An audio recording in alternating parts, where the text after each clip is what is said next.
everyone, this is Amanpreet from Guru Nanak Dev University and I'm a legal intern at Lexis & Company. So today we're going to talk about section 28 that enlists the incomes which are taxable under the head, that is the profit and gains of business or profession. So let's start with the topic. So first of all, there comes profits and gains of any business or profession. So any income from business or profession, including income from speculative transactions, shall be taxable under this head. Then comes income of trade or professional association. So income derived by a trade, profession or similar association from a rendering specific services to its members shall be taxable under this head. It is important to note that this is an exception to the general principle that a surplus of mutual association cannot be taxed. So then comes export incentive. So an export incentive in the form of profit on sale of import license or duty entitlement passbook, or we can say cash assistance received or receivable by an exporter under a scheme of the Government of India, or a duty drawback received or receivable for export, for example excise duty drawback, etc. So the other head comes perquisite from business or professions, which comes under section 28 clause 4.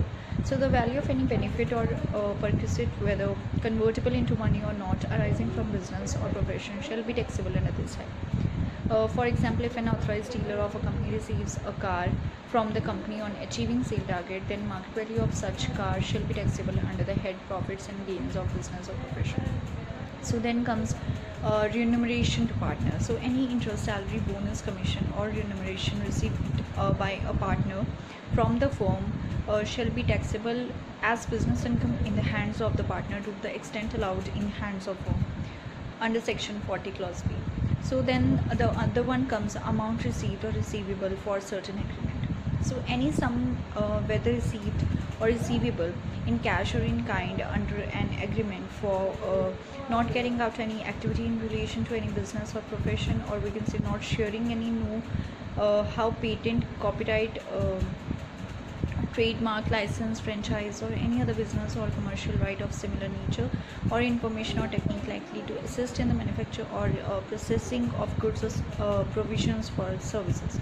So there are exceptions to these rules also. So the aforesaid provision is not applicable in respect of the any sum received or receivable in cash or in any kind on account of transfer of the right to manufacture, produce or process any article or thing, or right to carry on any business profession which is chargeable under the head capital gains.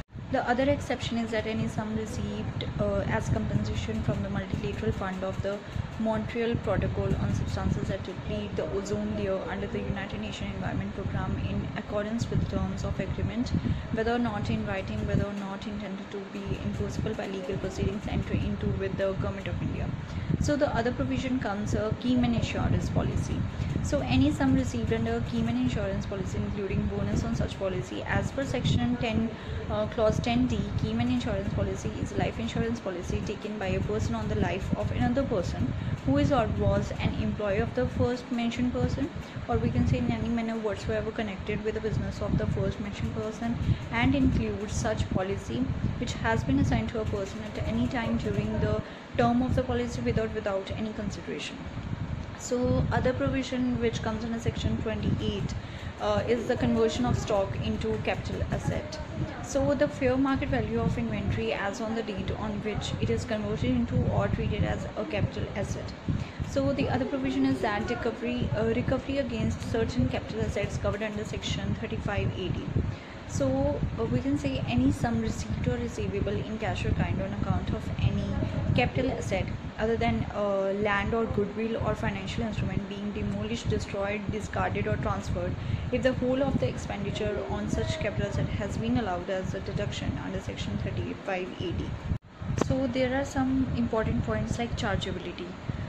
As per section 145 clause 1, income chargeable under the head profits and gains of business or profession, or we can say income from other sources, shall subject to the provision of section 145 clause 2 is to be computed in accordance with the method of accounting, that is either on cash or on accrual basis, regularly followed by the assessee.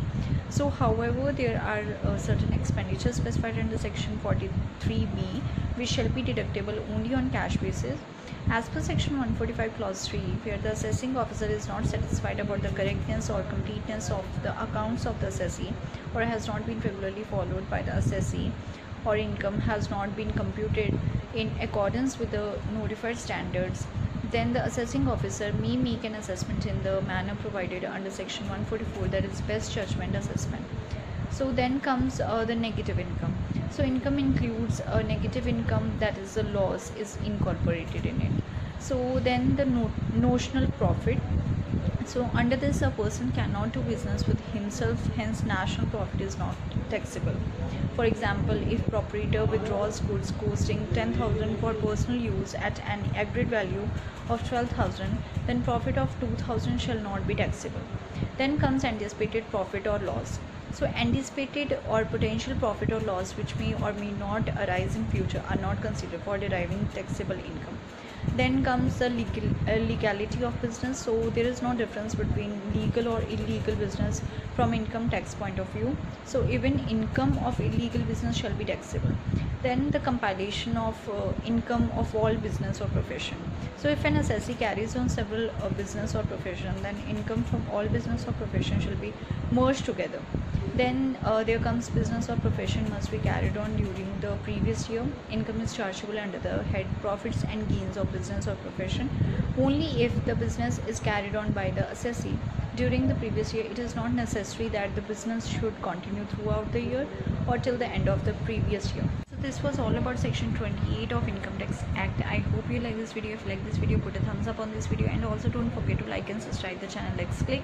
And this does not solicit any promotion or advertisement as per the guidelines of the Bar Council of India, and it is for education purpose only. Thank you.